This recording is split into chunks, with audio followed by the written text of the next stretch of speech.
Last week around the Globe. நண்பர்களே, கடந்த வாரம் உலகம் முழுவதும் நடந்த முக்கியமான நிகழ்ச்சிகளை இப்போ தெளிவாக தெரிந்து கொள்வோம். நம்பர் 1, ரட்கர்ஸ் யூனிவர்சிட்டியில் இருந்து ஒரு அதிர்ச்சியூட்டும் ஆராய்ச்சி வெளியிடப்பட்டுள்ளது. அது மைக்ரோ பிளாஸ்டிக்ஸ் எனப்படும் மிகச் சிறிய பிளாஸ்டிக் துகள்கள் பற்றியது. இவை எங்கே உள்ளன என்று எதிர்பார்க்கிறீர்கள்? புதிதாக பிறந்த குழந்தைகளின் உடலில் கூட கண்டறியப்பட்டுள்ளன. அது எப்படி சாத்தியம் என ஆராய்ந்த போது, கர்ப்பத்தில் இருந்த தாயின் உடலிலிருந்தே இந்த மிகச்சிறிய பிளாஸ்டிக் துகள்கள் பிஞ்சு குழந்தைகளுக்கு பயணித்ததாக தெரிய வந்தது. இந்த புதிய ஆய்வில் விஞ்ஞானிகள் 10 நாட்கள் வரை கர்ப்பிணி எலிகளுக்கு மனிதர்கள் வழமையாக மாசு கலந்த வான்வாயுவை சுவாசிப்பது போல மைக்ரோ பிளாஸ்டிக்ஸை அவற்றுக்குள் சுவாசிக்க வைத்தனர். அப்போது அவர்கள் கண்டறிந்த அதிர்ச்சியூட்டும் உண்மை என்னவென்றால், பாலியமைட் 12 என்ற பிளாஸ்டிக் ஒரு பிளாசண்டா வழியாக பிறந்த சிசுகளின் உடல் உறுப்புகளான நுரையீரல், இதயம், ஏனைய உள் உறுப்புகள், கல்லீரல், சிறுநீரகம், மூளை போன்றவை எல்லாவற்றிலும் குவிந்து கொண்டிருக்கிறது. குழந்தைகள் பிறந்து 2 வாரங்கள் ஆகவுமே இந்த துகள்கள் உடலினுள் மற்றொரு பரிசோதனையில் தென்பட்டன. அதாவது அவை உடம்பை விட்டு வெளியே போகாமல் அப்படியே பதிந்துள்ளன என்பது பதிவாகி உள்ளது. நம்பர் 2, இந்தியாவின் மதுரையிலிருந்து சிங்கப்பூர் நோக்கி பறந்தபடி இருந்த ஏர் இந்தியா எக்ஸ்பிரஸ் ஏரோப்ளேன் AXB 6086 பகுதியில் இரவு 10 மணிக்கு ஒரு வெடிகுண்டு உள்ளது என ஒரு மின்னஞ்சல் வந்தது. அந்த மின்னஞ்சல் வந்த நேரமே அந்த விமானம் சிங்கப்பூர் விமான நிலையத்துக்கு மிக அருகில் இருந்த நேரம். உடனடியாக இந்த தகவல் சிங்கப்பூர் அரசாங்கத்திடம் தெரிவிக்கப்பட்டது. விறுவிறுப்பான பாதுகாப்பு படை அங்கே செயல்பட்டு சிங்கப்பூர் ஃபைட்டர் ஜெட் விமானங்கள் வானில் இருக்கும் அந்த ஏர் இந்தியா எக்ஸ்பிரஸை சார்ந்த விமானத்தை சூழ்ந்தன. பின்பு ஏர்போர்ட்டில் மக்கள் இல்லாத பகுதி ஒன்றில் விமானத்தை தரையிறக்க வைத்தனர். உடனே அங்கிருந்த ground based air defence systems மற்றும் வெடிகுண்டு கலையை ஒழுங்குபடுத்தும் எக்ஸ்ப்ளோசிவ் ஆர்டினன்ஸ் டிஸ்போசல் குழுவினர்கள் சம்பந்தப்பட்ட செயல்பாடுகளில் இறங்கினர். இங்கு குறிப்பிடத்தக்க திருப்பம் என்னவென்றால், இந்த ஒரு விமானத்திற்குமே அல்ல, இந்தியாவை சார்ந்த மொத்தம் 7 விமானங்களிலும் வெடிகுண்டு இருக்கிறது என்று மின்னஞ்சல்கள் வந்தன. ஆனாலும் எல்லாவற்றையும் சரிபார்த்தபின் அவை எல்லாமே போலி தகவல்கள் என தெரிய வந்தது. எந்த விமானத்திலும் வெடிகுண்டு இல்லை. நம்பர் 3, சவுத் கொரியாவில் இருந்து பல ட்ரோன்கள் நார்த் கொரியாவின் நிலப்பரப்புக்குள் வந்ததாக அந்நாட்டு அதிபர் கிம் ஜோங் உன் மீது குற்றச்சாட்டு தாக்கப்பட்டுள்ளது. இதைத் தொடர்ந்து கிம் ஜோங் உன் கடுமையான நடவடிக்கைகளை எடுத்துள்ளார். அதில் முதன்மையானது எல்லைக்கு அருகிலுள்ள ஹைவேயை வெடிகுண்டு வைத்து பிளாஸ்டிங் செய்தது. இதனால் சவுத் கொரியாவுக்கு ஒரு கடும் எச்சரிக்கை அனுப்பப்பட்டுள்ளது. தங்கள் நாட்டில் மீண்டும் ட்ரோன்கள் வந்தால் கட்டாயமாக நாங்கள் விட்டு வைக்க மாட்டோம், தங்கள் குடிமக்களின் பாதுகாப்பில் எந்தவித தளர்வும் இருக்கப் போவதில்லை என்று அறிவிக்கப்பட்டது.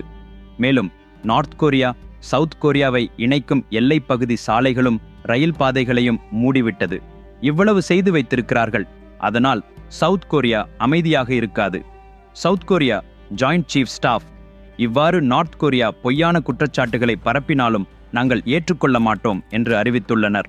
உண்மையில் கடந்த காலங்களில் நல்லுறவை வளர்த்து கொள்ளவே இந்த சாலைகள், ரயில் பாதைகள் கட்டப்பட்டன.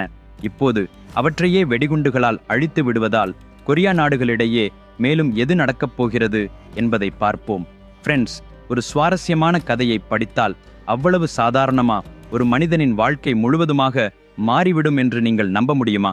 உங்கள் குழந்தைகளுக்கு அந்த கதையை படித்து கேட்கச் செய்தால் அவர்களின் வாழ்க்கைக்கு தேவையான அனைத்து மனநம்பிக்கைகளையும் வளர்க்கலாம் என்று நீங்கள் யோசித்திருக்கிறீர்களா?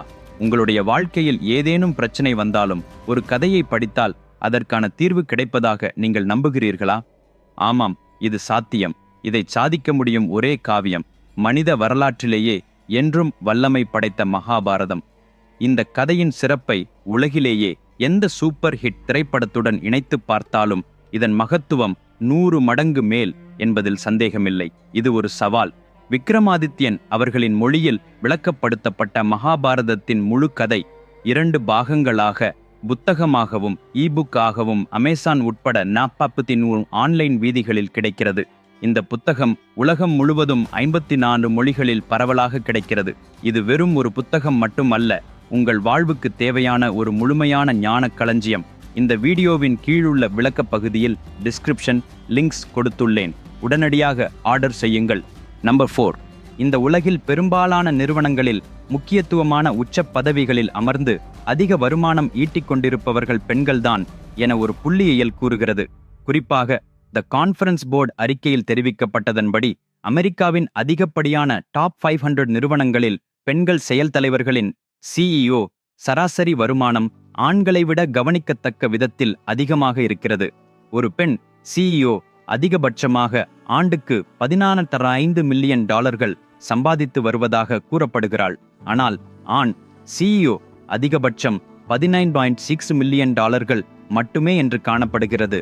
அவ்வாறு இல்லாவிட்டாலும் சராசரியாக பார்த்தால் பெண்கள் CEOக்கள் 6.7 மில்லியன் டாலர்கள் வருமானத்தை ஈட்டி வருகின்றனர். ஆண்கள் CEOக்கள் சராசரியாக 6.1 மில்லியன் டாலர்கள் மட்டுமே பெறுகின்றனர். முந்தைய ஆண்டுகளை விட பெண்களின் வருமானம் 83% அதிகரித்துள்ளது என்றும் இந்த அறிக்கை தெரிவிக்கிறது. இது வெறும் பெண்களின் முன்னேற்றம் அல்ல, உலகளாவிய முன்னேற்றத்தின் ஒரு முக்கிய அடையாளமாகவும் பார்க்கப்படுகிறது. நம்பர் 5, நாகாலாந்து மாநிலத்தை சார்ந்த ஒரு மனித கூம்பை ஹியூமன் ஸ்கல் ஒன்றை பிரிட்டிஷ் ஏல நிறுவனமான த ஸ்வான் ஏலம் வைக்க திட்டமிட்டது. இந்த செய்தி தெரிந்து கொண்ட நாகாலாந்து மக்கள் கடுமையாக எதிர்த்தனர். அதனால் அந்த ஏல நிறுவனம் தங்களது முடிவை திரும்பப் பெற்றது. உண்மையில் நாகாலாந்து கலாச்சாரத்தின்படி இறந்தவர் தொடர்பான உடல் உறுப்பு அல்லது எச்சங்களை மிகுந்த மதிப்புடன் நடத்துகிறார்கள். அதை வேறு வகையில் பொருட்களைப் போன்று ஏலம் வைக்கும் செயலால் அவர்களின் மனம் கடுமையாக பாதிக்கப்பட்டது. அதே நேரத்தில் லண்டன் ஆக்ஸ்போர்ட்டில் உள்ள பிட்ஸ் ரிவர் அருங்காட்சியகத்தில் நாகாலாந்து இனத்துக்கு உட்பட்ட பல ஆயிரக்கணக்கான மக்கள் பொருட்கள் உள்ளன. சுமார் 6500 நாகா இனப்பொருட்கள் உள்ளதாக செய்திகள் கூறுகின்றன. அவற்றை மீண்டும் இந்தியா கொண்டு வர முயற்சி செய்து கொண்டிருப்பதுதான் நாகாலாந்து மக்களின் தீவிர நம்பிக்கையும் கோரிக்கையுமாகும். நமது முன்னோர்கள் உதவியே நமக்கு என்று கருதி அவர்களுக்கு மரியாதை தருவதற்கு நமக்கு கடமை இருக்கிறது.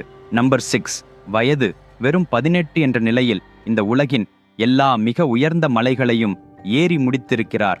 நேபாளத்தைச் சார்ந்த நீமரிஞ்சி ஷெர்பா உலகளவில் 8000 மீட்டர் உயரத்திற்கு மேல் இருக்கும் 14 மலைகளை 8000ers என அழைக்கிறோம்.